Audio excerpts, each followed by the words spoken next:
Hello, I'm Robin Vincent and welcome to this 5-minute plugin review for IK Multimedia's Saturator X. It's a multi-music technology 5-minute plugin review.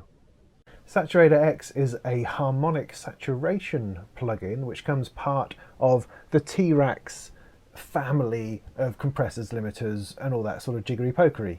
T-Racks tends to be one of those bits of software that you just sort of turn it on, select a preset, and it's very sort of instantly pleasing. But I also find that it's very easy to overcook it in T-Racks, simply because there's so much fun fiddling with all the lovely knobs. Saturator X sorts that out a little bit in that it's kind of one of those one knob to rule them all type plugins, because there's bugger all controls really. You just select a mode and then whack up the gain to the required amount. It's not supposed to be anything clever like a compressor or a limiter, it's just there to saturate the heck out of your sound.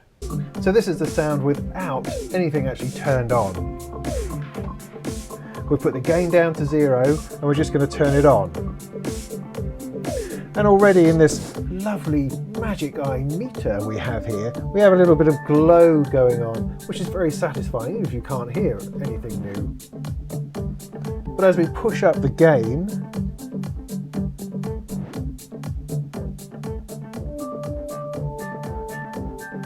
you'll start to hear that distortion coming in.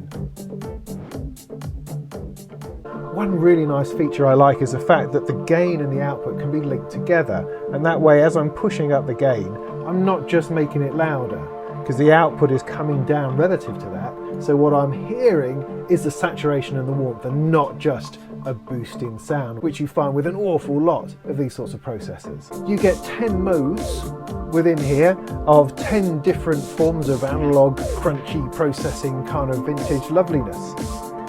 The first two are tape saturations, the next two are kind of mastering soft saturation thingies. Then you move into some tube processors, one called push-pull, another one called class A, and then you have some solid state versions of those. And you finish it all off with a couple of transformers. If I push the gain up and then change some of the modes, you'll be able to hear the difference a bit better.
And of course all you do is play with it until you find the sweet spot which works for you.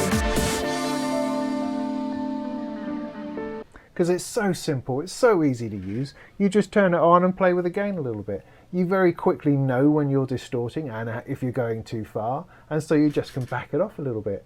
And it's good, it's there, the warmth, you can feel it, you can appreciate it. It's not a sort of a mystical plug-in that you're dropping into things. You can see what's going on very quickly, very easily, and you can make the right adjustments. Yeah, I think it's really nice. I think it's really nice. Should I just run an instrument through it to see if that makes any different rather than an entire mix?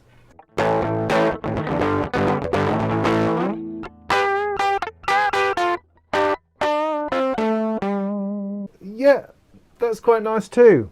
So I would say overall, as a distortion, saturation, warming plugin, it does a great job on an entire mix. It brings up the volume, it sorts out the sort of the beefiness. Is that the right word? It gives it some beef. One thing I'd really like to mention is the T-Racks standalone version. What I like about it is all this metering at the bottom, which I personally find enormously helpful. For me, that really works is the one that's called perceived loudness, and that just gives you an indication of how loud you should be aiming for in order to get it to be heard at the right sort of volume. So I would recommend that when you get to the end mastering stage, don't use it as a plugin in your DAW. Take it out, load it up into this piece of software separately by itself, and make use of these awesome meters and stuff down here. So that's my review of IK Multimedia's Saturator X. It's available for €79 from the T-Racks custom shop. And until next time, go make some tunes.